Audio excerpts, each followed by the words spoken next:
But speaking of humility, we've got a story about Hunter Biden here, the most humble member of, I guess we could say, our royal class in the United States at this point, especially when you look at the way that they're treated. I mean, no, effectively, he's royalty. People, it's one of the number one critiques of monarchy, and it's one of the number one reasons people supported democracy. What happens if you're in a monarchy and the king just has an absolutely horrible family? You end up being ruled by complete degenerates. Well, get Robin Hood. That's not a what if, all right? I mean, that's literally what is happening to us right now in a democracy. Plenty of depravity in the history of the Roman Empire, right? Amen. I mean, these guys, they filled up the history books with some pretty sleazy moves. Mm-hmm. But we have our own royal family. But we wouldn't want them to get all the glory. We would also want to destroy the reputation of American people. Well, exactly. So we have elites in this country. This is something Ian and I talked about quite a while ago. And what I said is the way I define elite is someone who will not pay any consequence for their actions. That's basically how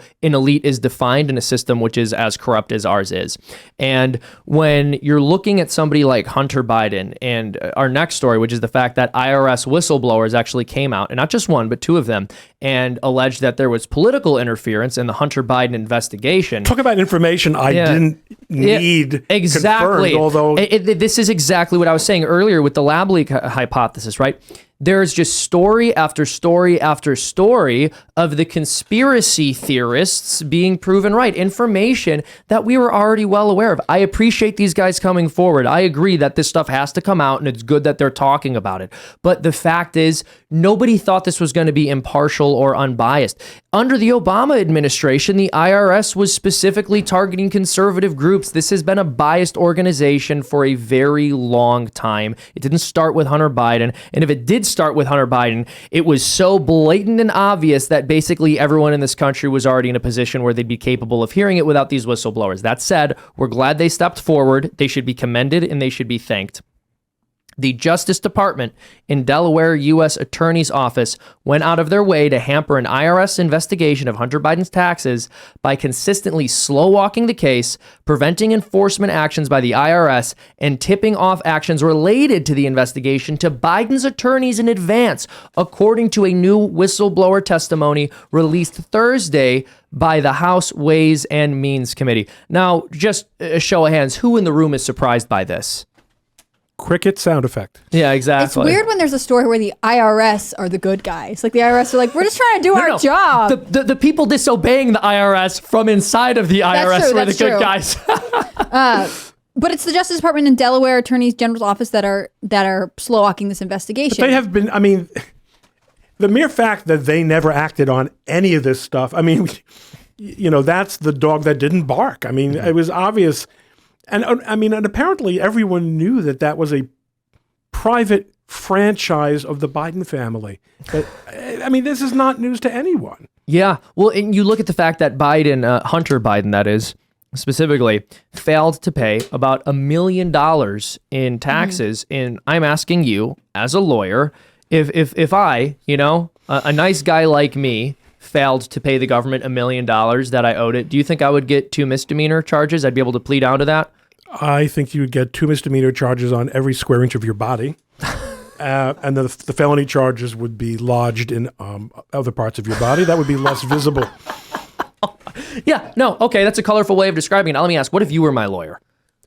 Then you wouldn't even get the 2. All right, perfect. Yeah, well, maybe that was Hunter's mistake. He didn't hire you. You would get a Congressional Medal of Honor. I mean, I think it's worth noting that he admitted... I'm surprised Hunter didn't, to be honest. I mean, it's coming. He hasn't gotten it yet. There's no such thing as a law firm anymore that works for both Democrats and Republicans. That's over. So we are. I don't know if you might have picked up on this Harmeet Dillon thing, but we are a Republican law firm. Is there really none? There's no impartial ones? For all practical purposes, that's. Jeez. I mean, in the upper echelons. I mean, it might be in local politics that it's still more, unpolitical. But is that just since Trump got in? Trump was the turning point. Yeah, I would say so. Sorry, Hannah Claire, what you're saying? I was just gonna say, I think it's worth noting that this whistleblower testimony was pre-scheduled, I'm assuming. So they always knew that they were going to testify on the 22nd. And earlier this week is when Hunter Biden accepts his plea deal and is like, yes, I did do something wrong. We're not going to talk about it anymore. That means they knew this was coming. That makes me think, what else is going to come out? Again, I always think anyone in these positions of power or privilege try to get in front of the story. So if Hunter accepted the plea deal on, what was it, Monday? What other whistleblower testimony are they trying to prevent from moving forward? Because his attorney specifically said, with this plea deal, my understanding is that the investigation is closed. Like, now we stop. Now Was we it ever don't open? ask any more questions. Was it ever open? It's a good. It's true, but it is interesting that his attorney's position is, now you stop asking questions. Hunter took the guilty plea. We're not going to talk about it anymore. And obviously, I don't think most of the American public agrees with that. We've referenced it a couple of times, this idea of a multi-tiered justice system in which Hunter Biden is allowed to, every report that I read after his plea came out was he is not expected to serve jail time. He's also got this gun charge hanging over his head that is punishable by up to 10 years in prison. And he's a white man. You think he's going to get true. it? Yeah. No, there's That's no why. Must be why. expectation in our country that he will go to jail. And the fact that all of us can look at each other and say it's extremely unlikely that Hunter Biden's going to go to jail for something that anyone else in this room would be convicted and punished to the full extent of the law is crazy. How can Joe Biden, who's presenting himself as a man of the people, all the unions support him, Middle class Joe, he calls himself. Ignore his way out of this? His son is not going to serve a sentence that everyone else in this country would have He to. played the nepotism card when they asked him. This He is was the like, rub your nose in it. I love my exactly. son. His description as the commander-in-chief of the military when finding massive corruption with a family member was, it's my family member. I love my son. Like, dude, you're the commander. You have no choice. You have to put your family member in prison. Like, if they violate authority, you do what's right for the country. That's Amen. why you have the role. No, amen. Well, and I'll He's a also good say boy. this: He's a good boy. for anyone who would argue that he should not allow for Hunter to be locked up because that's his son and he's in this position of authority. Well, you know what? If your son doesn't care for the boundaries that you have to set as a leader enough to not break the law and embarrass you immensely when you're the president of the United States, then what do you owe him? Right. Lock him up. Now, of course, we know what Hunter owes him, and it's allegedly 10%, but... Well, I think it's worth noting that Hunter didn't file taxes in 2017 and 2018. There is no way on earth that Joe Biden wasn't considering running for the presidency at some point in the years before that. That means he knew that he was potentially going to run. Every person who's run for office goes through intense scrutiny. He couldn't have looked at Hunter and be like, did you file your taxes? That would be really good for me if you did that. Well, Hunter's the smartest guy he knows. That's true. Which actually, the thing is, that actually might be true. Hunter might be the smartest person Joe Biden knows. Which is scary. Which is scary, but I think that might be true when you just look at his circle. I think that Joe is going through a state of mind right now where he's like, oh, I did this to Hunter. It's my fault for putting him in Burisma. I'm going to eat this one. Just let him go. He's not. Joe Biden isn't being punished for it. Hunter Biden's not being punished for it. So no one's being punished for this. And again, this is not the way anyone else would be treated. And I think there is no way voters can look at the Bidens and say they are of the people. They are not. By the way, I mentioned this earlier, but do you remember when he claimed that people called him middle class Joe? They didn't mean it as a compliment, man. Like, no one ever called you that ever. First of all, no one in American politics is going, oh, look at the person the middle class can relate to. Let's laugh at them. That's not how this country works, okay? People who hate the middle class still pretend to love it while denigrating it, stripping all of its wealth away, and insulting its values. No one ever called Joe Biden middle class Joe. But you were going to make a point, and I so rudely interrupted. No, I don't think so. I think I might have. I do have this ability to make a face that looks like I'm about to make a point. But if I was, I don't remember what it was. No, actually, the point was. I knew it. I have to come up with a point now, right? He's got a filibuster till he has a point. The point was that there was never any concern whatsoever on his part whether or not he filed the taxes because he knew that he's never been held accountable for anything. And he will not be held accountable for anything because they have the system absolutely stacked. Right. What if this was Donald Trump Jr.? What would we hear from the media? What would we hear from Congress? What would we hear from the executive branch? There's no way he wouldn't do prison time.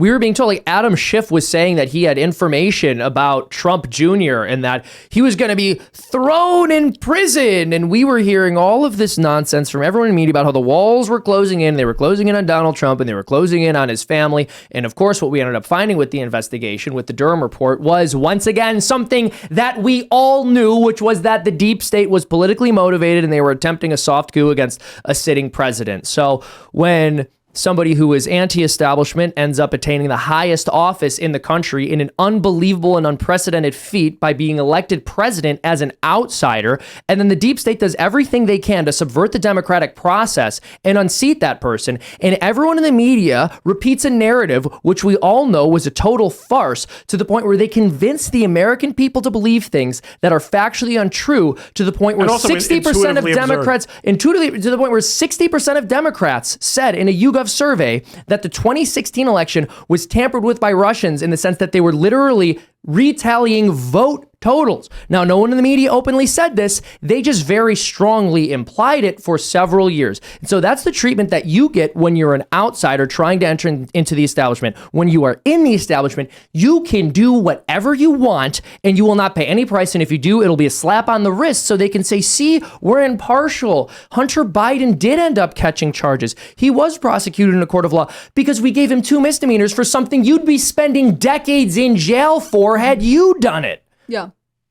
I mean, we're done. You can speak to this. That's everything. That's all of it. I think you probably speak to this better than I can, but with a plea deal, both sides come to an agreement. Someone says, this is what we're willing to offer you. And that means the U.S. government was like, Hunter, we're willing to offer you no jail time for this. Like, that's bizarre to me. This seems so crazy. It's not unexpected. He is the president's son. On the other hand, I just think voters should remember this as they go towards November 2024. Absolutely agreed. Absolutely agreed. And very, very, very few voters will be swayed by it. Yeah, that's true. I don't know about that, because it was something like 10% of voters, according to a poll published by the Washington Examiner, said had the Hunter Biden laptop story not been covered up, they wouldn't have voted for Joe. I just think it's worth pointing out. So I do think some people will care. Yeah. But that's actually very few, though. At 10% may It was have of people who voted Democrat, right. I believe. I understand that. It's like 7 to 10. I want to double check on that. And it might be that might have made a difference in a couple of swing states. But at the end of the day, what we are saying is that 90% of Democrats would have shrugged their shoulders. Yeah. Oh, absolutely. Well, and we know they'll that. shrug their shoulders as many times as possible. And also, agreed. You just need to wake enough people up. Referencing polls is risky because you got to find out how many people. It might be that it was like 1,000 people were asked and it was 10% of 1,000 people said. And the question might have been asked like, had you known that Hunter Biden's laptop, something, whereas opposed to if they just seen the laptop 2 weeks ago, it wouldn't really have. But when they're looking at the piece of paper with the question on it, they're like, yes. I just think Hunter Biden cumulatively. That's fair, but I do think, I agree with you that polls are imperfect, but I think when we have the information, it's important to do something with it. Yeah, I was going to say, I think just cumulatively, we should look at Hunter Biden. We should talk about Navy, his daughter, who is also, he's ignoring. Like, I think we should all look at everything Hunter Biden does and say, this is the child that Joe Biden raised. Yeah, well, and just, maybe it's not enough to persuade every voter, but I think. But the real story, though, is notwithstanding the serious character flaws of Hunter Biden, and many great families have had seriously depraved children, and a great deal of wealth can have that effect on even the best of families, and especially when it's wealth generated by corruption. Yeah. But the real story, going back to our theme, is this is what elites can get away with. Yes, it's what elites can get away with. And I'll also add this. It's not just that Hunter Biden was raised in an extremely wealthy family. He was raised in an extremely wealthy family, and his father is a coward and a phony. His dad also probably wasn't around very much. I mean, if he worked for 40, 50 years in Congress, he's been in Congress since the 70s, right? That's a long time to be spending 28 days a month away from your family. He's from Delaware. He took the train home every night. Yeah, he took the train. Middle-class Joe took the train home every night. Yeah, that's what he claimed. Oh, that's good. They called him middle-class Joe, and he took the train home every night, and he fought corn pops. How lame is it to give yourself a nickname? He gave himself a nickname. He's like, oh, that's what they called me, man. They didn't mean it as a compliment, man. It's like, okay, well, let me tell you something, Joe. This is what happens to you, by the way, when Hunter is the smartest person who you know. Biden was in India alongside the Indian Prime Minister, and he raised his hand to his heart He's because in Washington. he was in. Oh, I'm so sorry. He was in Washington, but they were. You're absolutely correct. Yes, you have the presidential seal right there. Points off as host look of at this. Shimcast. Shh, Tim would never make a You're never mistake. coming back on this show. You're out. I'll just wait for Tim to I'm the return. new I host. just know that Tim would just. Tim would have lost his mind. His beanie's But off. Here's well, maybe Hunter's the smartest guy I lost know at his this voice. point. I've just completely crashed and That's burned right. here. It goes going great. No. Okay, deep I breath. wanna- Try again. Woo. All right, so we're gonna start again, and we're gonna edit this. Okay, all right. No one's ever gonna see this happen. do it in All right, post. so this is what happens when Hunter Biden is the smartest person you know. Joe Biden was alongside the Indian Prime Minister. He raised his hand to his heart because he expected that they were going to play the U.S. national anthem, and they didn't. They played the Indian national anthem, of course, and Joe Biden stood there and then slowly started to lower his hand when he realized.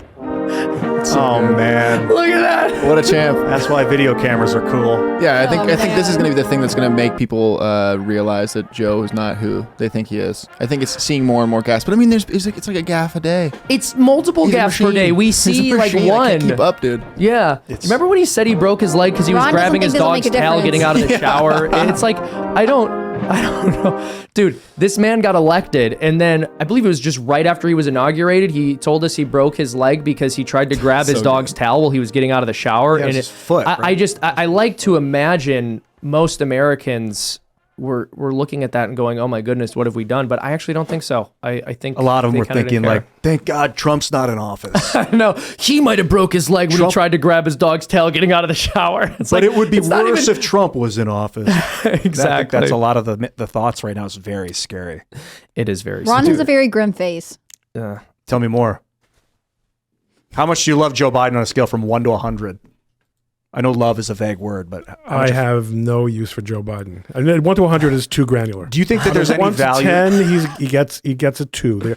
There have been worse tyrants than Joe Byron. Joe Byron?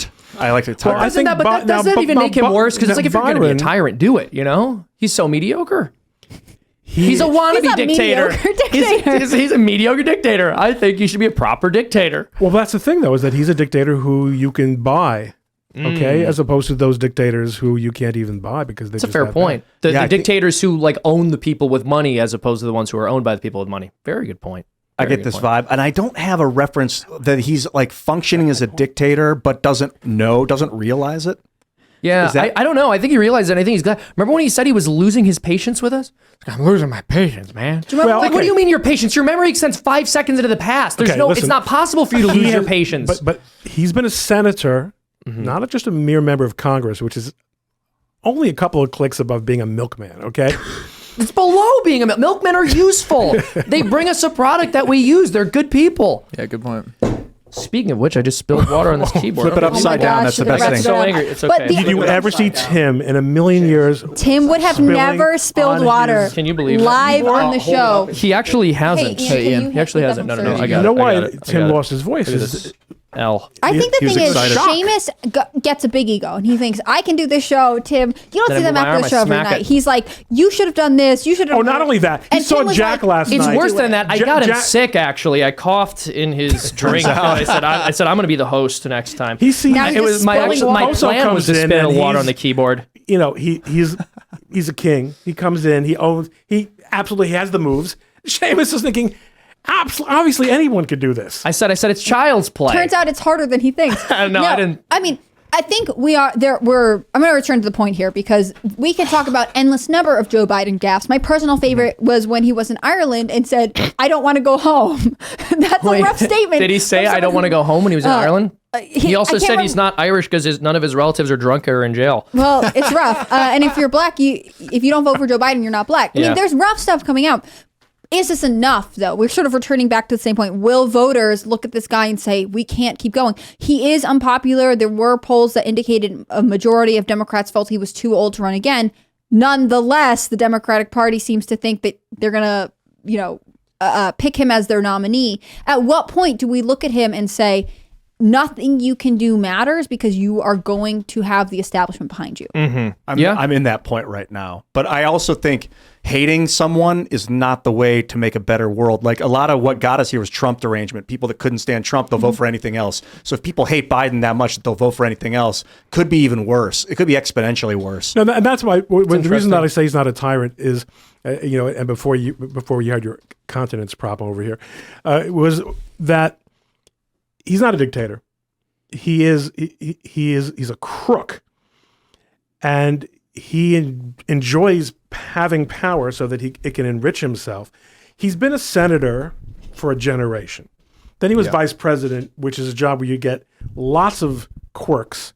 Quirks? Quirks is an interesting word for that. Yeah, but it's completely the wrong Perks. You get lots of perks and queer perks. That's what I was thinking. That's it. It is Pride Month. You get a lot. But the point is, he's used to being the boss. He's used to being the man, and he's risen to seniority in the Senate.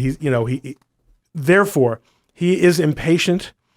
He is short with people. He's not bright, so therefore he uses authority as a proxy for the ability to convince people. And if we all should take a look, everyone, before you go to bed tonight, look at a video of Joe Biden from the 70s or 80s. This was a very, very articulate man. Not brilliant and not well-spoken as such, but the point is if he's articulate, he's well-spoken. But he had the tools to do the job. And then he ran out of gas. But what he became was we have a word in Yiddish, a golem. He became a zombie, an effective zombie in whom, a new SD card could be placed every morning with that day's, where to stand. And he has all those, many years of authority. But when do you think he ran out of gas? I'm just curious about the timeline. During the Obama administration. I think you could see one man coming in and much less of a man coming out. Yeah, he used to talk really fast and sharp. Even in 2006 in those debates with Obama and Hillary Clinton, man, he was. I didn't like him a lot. But he was on chopped liver out of Paul Ryan. Yeah. But then he would turn to the camera because the way Ryan was terrible. And Biden, they had, and by the way, whoever coaches the Democrats on debates, years ago, they have a thing about smiling. A really obnoxious thing about smiling. I remember Biden looking into the camera with these phony pearly whites. Yeah. And just smirk. And boy, always been phony. Oh my gosh! But Ryan was helpless. Ryan was like a deer caught in the headlights. You don't think so? Yeah. Biden? Ryan. Well, look, it's been a long time. This was the 2012 cycle. I was pretty young. I was still in high school. 06, 07. No, we was talking about Paul Ryan versus Joe Biden. I remember 12. watching it, and at the time, I thought that Ryan did better because I wasn't really impressed by Joe Biden, but that also could have been my political bias and the fact that I was 17 at the time. Thanks for watching this clip from the Timcast IRL podcast. Hang out with us live Monday through Friday at 8 p.m., and become a member over at timcast.com for uncensored, members-only shows exclusive. Thanks for hanging out, and we'll see you all next time.